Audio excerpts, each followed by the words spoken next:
BSc part first zoology paper first paramecium caudatum. वर्गीकरण phylum protozoa, subphylum Ciliophora, class Ciliata. इसके क्या characteristics होते हैं कि इनके अंदर चलन अंगक सीलिया पाए जाते हैं और दो तरह के न्यूक्लियस मिलते हैं, बड़े को मैक्रोन्यूक्लियस और छोटे को माइक्रोन्यूक्लियस कहा जाता है। ऑर्डर है इसका हाइमेनोस्टोमेटिडा, genus paramecium, species कॉर्डेटम।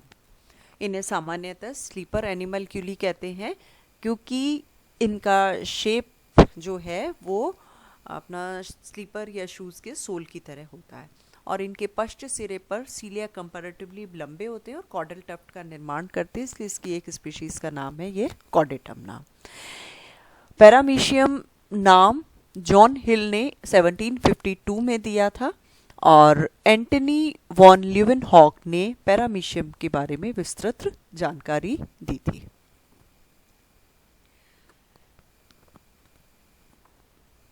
Paramecium fresh water में पाया जाने वाला एनिमलक्यूली है और इसकी प्रचुरता उस जल में अधिक होती है जिसमें एक्वेटिक प्लांट्स पाए जाते हैं और इनका भोजन सड़े गले डेड ऑर्गेनिक मैटर, छोटे प्रोटोजोन्स और बैक्टीरिया होते हैं। स्ट्रक्चर, शेप एंड साइज, ये एक माइक्रोस्कोपिक लंबा जीव है और इसकी लंबाई 50 से 300 माइक्रोन तक होती है। बॉडी इलोंगेटेड होती है। अग्र सिरा इनका ब्लंट या राउंड कुंद होता है और पश्च सिरा नुकीला होता है। शरीर का जो मध्य का भाग है वो सबसे अधिक चौड़ा होता है। ये असममित जंतु हैं। इनके अंदर वेल डिफाइंड निश्चित अधर या मुखीय सतह और कॉन्वेक्स एबोरल या डॉर्सल सरफेस पाई जाती है। पेलिकल, शरीर का बाहरी आवरण जीवित दृढ़ और प्रत्यास्थ क्यूटिकल झिल्ली द्वारा बना होता है जिसे पेलिकल कहते हैं और इस पेलिकल के अंदर हेक्सागोनल या रेक्टेंगुलर डिप्रेशंस पाए जाते हैं। षटभुजीय गर्त पाए जाते हैं और प्रत्येक गर्त के मध्य से एक सीलिया बाहर निकला रहता है। सीलिया, पैरामीशियम का संपूर्ण शरीर, पूरा शरीर सीलिया से कवर्ड रहता है। ये सभी सीलिया एक ही लंबाई के होते हैं किंतु पश्च भाग के जो सीलिया हैं वो अन्य सीलिया से कुछ अधिक लंबे होते हैं और ये लंबे सीलिया को क्या कहते हैं? कॉर्डल टफ्ट कहते हैं। सभी सीलिया एक साथ बीट करते हैं, स्पंदन करते हैं और इस प्रकार के स्पंदन को समकालिक विस्पंदन या सिंक्रोनस बीटिंग कहते हैं और प्रत्येक सीलिया में जो फिलामेंट्स या तंतुक है उसका अरेंजमेंट फ्लैजिला की तरह 9+2 वाला होता है। नेक्स्ट है साइटोप्लाज्म।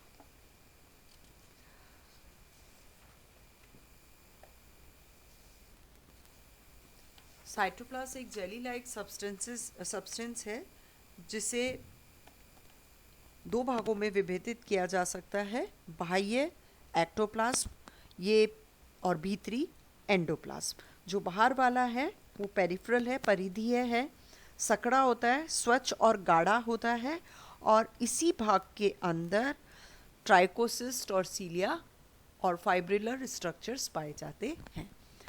एंडोप्लाज्म जो मध्य में पाए जाने वाला बड़ा कणिकामय और सेमी फ्लूइड अर्ध तरल भाग है और एंडोप्लाज्म में जो सामान्य कोशिकांग है जैसे कि न्यूक्लियाई है, mitochondria, Golgi bodies, ribosomes, crystals, food vacuole, contractile vacuole, खाद्य धानी और संकुचनशील रिक्तिका इत्यादि पाए जाते हैं। ट्राइकोसिस्ट, ट्राइकोसिस्ट विशेष प्रकार के रॉड लाइक या ओवल ऑर्गन्स है जो कि एक्टोप्लाज्म में पाए जाते हैं और ये सरफेस के राइट एंगल पर स्थित होते हैं। इनके अंदर डेंस रिफ्रैक्टिव फ्लूइड भरा रहता है और ये छोटे पोर्स के द्वारा पेरिकल में जहाँ हेक्सोगोनल एरियाज है वहाँ पर ये खुलते हैं। इसके डिस्चार्ज जो है, इनका जो ये फ्लूइड भरा हुआ है, इसके डिस्चार्ज की सहायता से ये रक्षा करने का कार्य करते हैं। नेक्स्ट है न्यूक्लियस। हेट्रोकैरियोटिक है, ये विषम केंद्रिकीय है क्योंकि इसके अंदर दो प्रकार के न्यूक्लियस पाए जाते हैं। पैरामीशियम कॉर्डेटम में एक बड़ा गुरु केंद्रक या मैक्रो न्यूक्लियस होता है और एक छोटा लघु केंद्रक या माइक्रो न्यूक्लियस होता है। ये देखिए डायग्राम।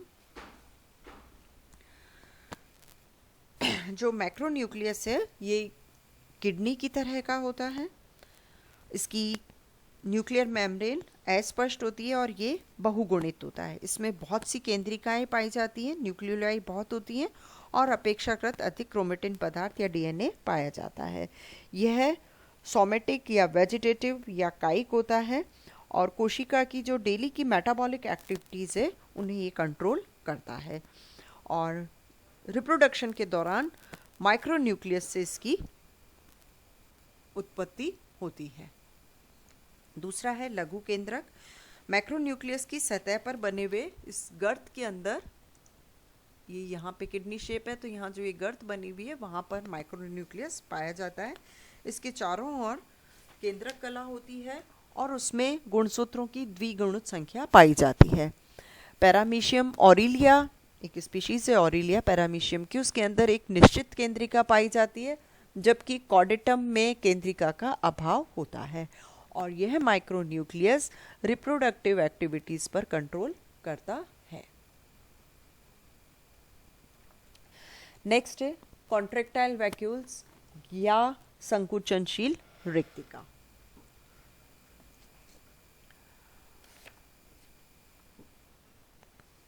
पैरामीशियम के अंदर दो द्रव से भरी हुई और करीबन एंडोप्लाज्म में फिक्स पोजीशन पर दो संकुचनशील रिक्तिकाएं पाई जाती है। ये शरीर की पृष्ठ सतह के निकट दोनों सिरों पर जाई जाती है। ये अग्र सिरे पर है तो इसको बोलेंगे अग्र संकुचनशील रिक्तिका और ये पश्च संकुचनशील रिक्तिका। इनमें से प्रत्येक के चारों तरफ ये देखिए, ये 6 से 10 अरीय नालें या रेडियल कैनाल्स होती है और ये साइटोप्लाज्म में दूर तक फैली हुई पाई जाती है।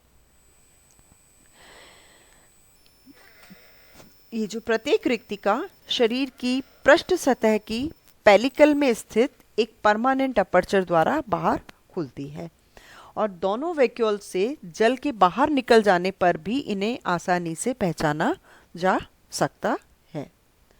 नेक्स्ट है फूड वैक्यूल्स। इन्हें गैस्ट्रियोल्स भी कहते हैं और एंडोप्लाज्म के अंदर ये देखिए 1 2 ये इतनी मिल रही है।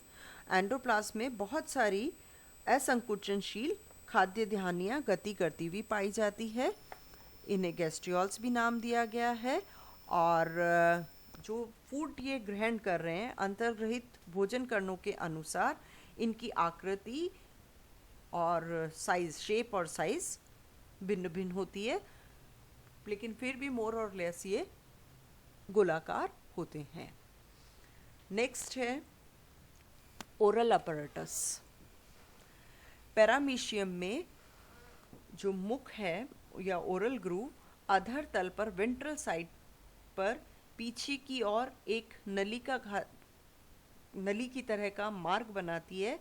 इसे वेस्टिब्यूल कहते हैं। ये है और यह एक चौड़ी बकल कैविटी में खुलता है। ये ओरल ग्रूव है, ये बकल कैविटी के अंदर खुलता है। ये बकल कैविटी आगे बढ़कर एक छोटे छिद्र द्वारा गलेट या कोशिका ग्रसनी या साइटोफेरिंक्स में खुलती है। ये जो छोटा छिद्र है ओरल ग्रूव, ये किस में खुल रही है? बकल कैविटी है। बकल कैविटी गलेट या साइटोफेरिंग्स कोशिका ग्रसनी में खुलती है एक छिद्र के द्वारा, जिसे साइटोस्टोम कहा जाता है। और ये जो साइटोफेरिंग्स है ये अपने निचले सिरे पर खाद्य धानी का निर्माण करती है। और ये ओरल ग्रूव जो है शरीर के एक दिशा में पाई जाती है, ओब्लिकली प्लेस्ड है, और इसी की वजह से पैरामीशियम असममित होते हैं। देन है साइटोपाइज या सेल एनस। शरीर के पश्च सिरे के निकट, ये यहाँ पे है, शरीर के पश्च सिरे के निकट ये साइटोस्टोम के कुछ पीछे दाहिनी ओर हटकर एक्टोप्लाज्म और पेलिकल का कुछ भाग, ये एक्टोप्लाज्म और पेलिकल का कुछ भाग जो होता है बड़ा वीक हो जाता है, और इजेशन या मल त्याग के समय इस भाग में एक छोटा सा अपर्चर बन जाता है, जिससे सेल एनस, साइटोपाइस, कोशिका गुद या कोशिका गुक्ष साइटोप्रॉक्ट कहते हैं। This is cytoproct. अभी तक ये ज्ञात नहीं हो सका है कि यह कसकर बंद रहने वाला एक परमानेंट अपर्चर है या सिर्फ इजेशन के समय ही ये निर्मित होता है। नेक्स्ट है लोकोमोशन या चलन। पैरामीशियम की आकृति धारा रेखित होती है, जो कि इस स्ट्रीमलाइन बॉडी है, जो कि इसे जल में तैरने में सहायता करती है। महीन और हेयर लाइक सीलिया के स्पंदन इसे मूव करने में सहायता करते हैं, और ये जंतु के पूरे शरीर पर पाए जाते हैं। इनमें दो तरीके से मूवमेंट होता है, मेटाबॉली या शरीर संकुचन, और दूसरा है सीलियरी बीट्स। पहले ले लेते मेटाबॉली। इनका जो शरीर है उसके अंदर इलास्टिसिटी पाई जाती है, ये एक इनके शरीर से भी सकड़े रास्ते से भी ये होकर गुजर सकते हैं और वापस अपनी नॉर्मल शेप में आ जाते हैं। मेटाबॉली क्या है?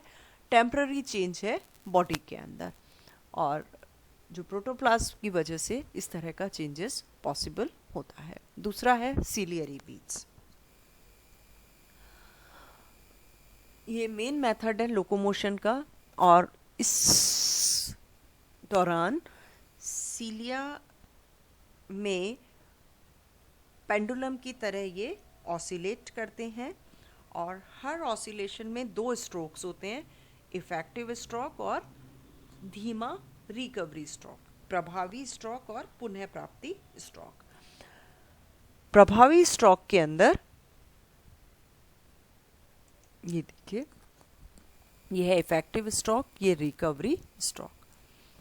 प्रभावी स्ट्रोक के अंदर पीछे की ओर होने वाले प्रबल आघात के समय सीलिया कुछ कर्व्ड और दृढ़ होकर एक पतवार की भांति जल से टकराते हैं, और इसके फलस्वरूप प्राणी स्ट्रोक की दशा के विपरीत धकेला जाता है, और पुनः प्राप्ति स्ट्रोक के अंदर सीलिया फिर से अगले प्रभावी स्ट्रोक की स्थिति में आ जाते हैं। शरीर के समस्त सीलिया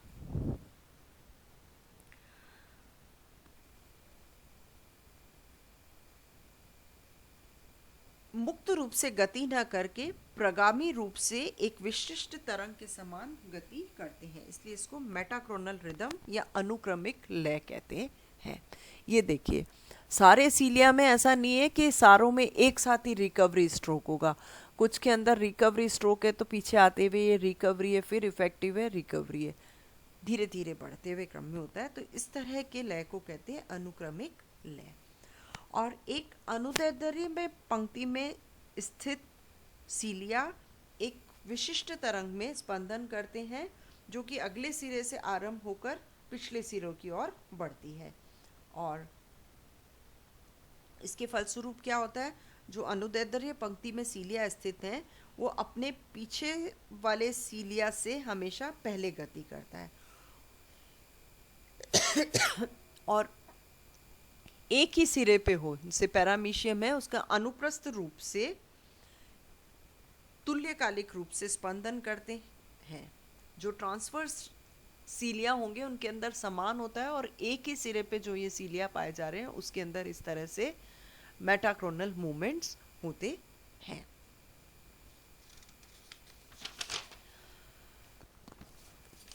पैरामीशियम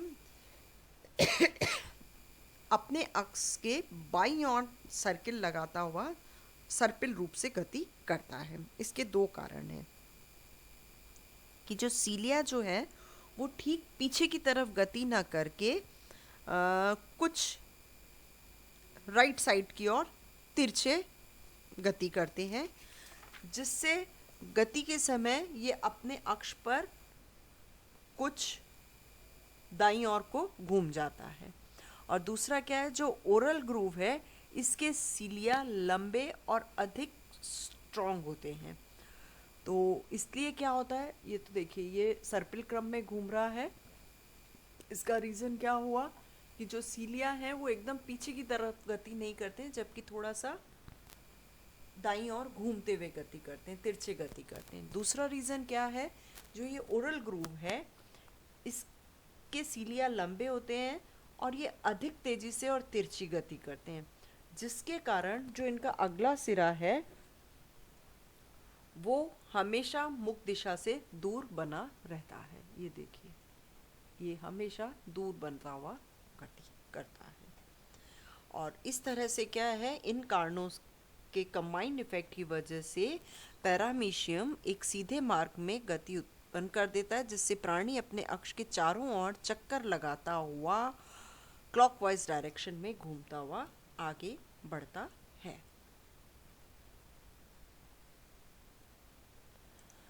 नेक्स्ट है न्यूट्रिशन। पैरामीशियम एक प्राणी संभोजी या होलोजोइक न्यूट्रिशन करता है। उसमें मुख्यतः भोजन जीवाणु होते हैं जो उस जल में रहते हैं जिसमें ये अधिक मात्रा में ये पाए जाते हैं। Bacteria, diatoms, small algae, yeast, protozoa इत्यादि इसके भोजन है। और ये पैरामीशियम भोजन की तलाश में एक स्थान से दूसरे स्थान तक स्विमिंग करते हुए दिखाई दिए जा सकते हैं। नेक्स्ट है इंजेशन।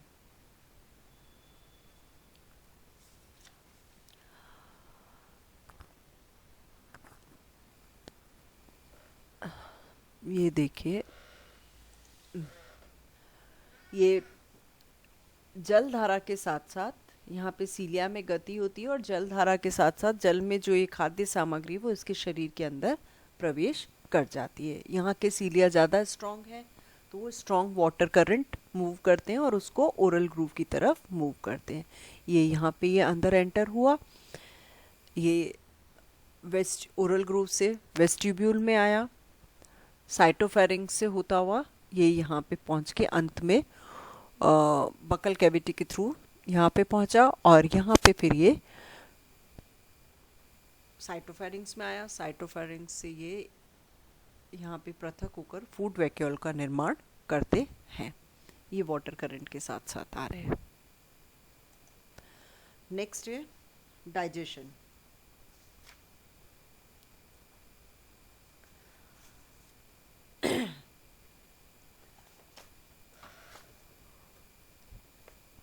पैरामीशियम में इंट्रासेलुलर डाइजेशन पाया जाता है।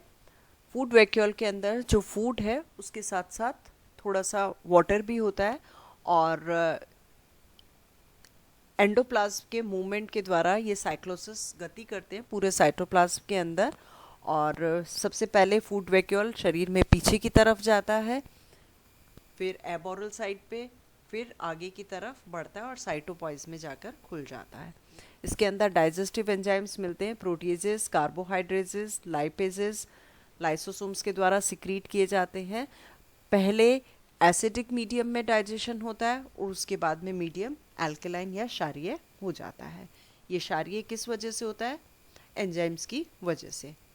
ये देखिए, ये यहाँ पे फूड वैक्यूल बना, ये पहले पीछे आया, आगे की तरफ यूँ बढ़ा, ये घूमा और यहाँ आके ये साइटोपाइज के थ्रू बाहर खुल गया। एब्जॉर्प्शन, डाइजेस्टेड फूड जो इस फूड वैक्यूल में उपस्थित है उसे पैरामीशियम एब्जॉर्ब करता है डिफ्यूज़न के द्वारा और एब्जॉर्प्शन के बाद में खाद्य धानी सिकुड़ जाती है और सेल साइज भी छोटी हो जाती है। एसिमिलेशन, ये जो डाइजेस्टेड फूड पार्टिकल है वो साइटोप्लाज्म के अंदर आ जाते हैं, इसको एसिमिलेशन या स्वांगीकरण कहते हैं।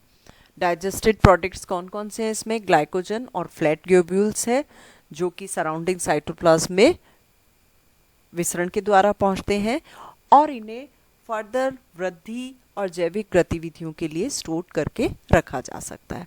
और अनडाइजेस्टेड पार्टिकल्स जो हैं वो साइटोपाइज के थ्रू या एनल स्पॉट के थ्रू, जो कि शरीर के अधर सतह पर उपस्थित है, साइटोस्टोम के कुछ पीछे पाया जाता है, उसके द्वारा शरीर से बाहर निकाल दिए जाते हैं। ये है इसका pathway. Respiration, excretion, urea, uric acid है और दूसरे नाइट्रोजनस वेस्ट प्रोडक्ट हैं। ये विसरण के द्वारा जल के साथ साथ जल के साथ साथ जो वाटर अंदर एंटर कर रहा है उसमें ऑक्सीजन है, वो ये विसरण के द्वारा ग्रहण करते हैं, कार्बन डाइऑक्साइड को बाहर निकाल देते हैं। इसी प्रकार से नाइट्रोजनस वेस्ट प्रोडक्ट का भी विसरण के द्वारा आदान प्रदान होता है और कुछ मात्रा में जो ये कॉन्ट्रैक्टाइल वैक्यूल है ये भी इसके अंदर हेल्प करते हैं। ये कॉन्ट्रैक्टाइल वैक्यूल्स का क्या है? जो इसकी ये जो रेडियल कैनाल्स हैं ये प्रारंभ में देखिए छोटी छोटी है, ये फूल के बड़ी होती हैं, साइटोप्लाज्म में जो एक्स्ट्रा वाटर है उसको एब्जॉर्ब करेंगी, फिर ये इसके अंदर छोटा वैक्यूल है, ये इसके अंदर एम्प्टी करती जाती है, वैक्यूल का साइज बड़ा होता जाता है और ये जो रेडियल कैनाल से वो छोटी होती जाती है। रिस्पॉन्स टू स्टिमुलाई, बहुत सारे उद्दीपनों के प्रति पैरामीशियम गति करता है। यदि उसकी तरफ गति करता है तो उसे पॉजिटिव रिएक्शन कहते हैं, दूर जाता है तो उसको नेगेटिव रिस्पॉन्स कहा जाता है। ये देखिए टेम्परेचर है, नॉर्मल टेम्परेचर पे तो ये उस तरफ आते हैं, बहुत अधिक कम ज़्यादा हो जाए या कम हो जाए तो उससे दूर भागते हैं, डिफ्यूज लाइट की तरफ आकर्षित होते हैं, अंधेरे और तेज रोशनी से दूर भागते हैं। केमिकल्स, स्ट्रॉन्ग एसिड से दूर भागेंगे, स्लो वाटर करंट की तरफ मूव करते हैं, एनोड से कैथोड की तरफ मूव करते हैं। ग्रेविटी के लिए क्या है, ये देखिए वाटर सरफेस पे इस तरह से ये पाए जाते हैं।